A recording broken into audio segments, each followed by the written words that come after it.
ఏం కనిపిస్తాయో అది మీకు తెలుసా? సరే నేను చెప్తా.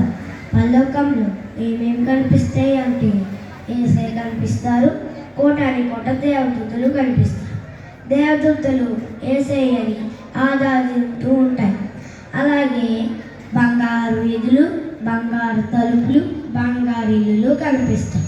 కానీ మనము ఈ లోకంలో ఎలాగుండాలో అది మీకు తెలుసా? సరే నేను చెప్తా.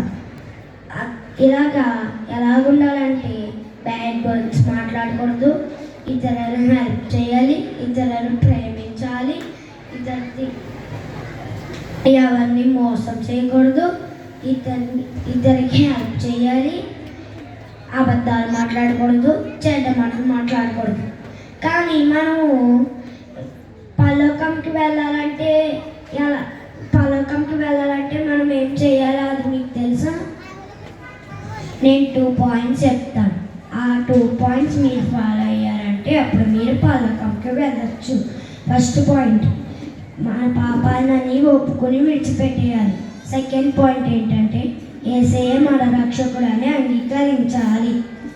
అలాగే మనము ఇవన్నీ ఫాలో అవుతుంది యేసయ్య అప్పుడు బుక్ ఆఫ్ లైఫ్ దాంట్లో యేసయ్య మన పేర్లని రాస్తారు. వాక్యం ఏంటంటే ఫిలిప్పీలకు 3:5 మన పౌర స్థితి పరలోకమందు ఉన్నది. Thank you. Happy Christmas.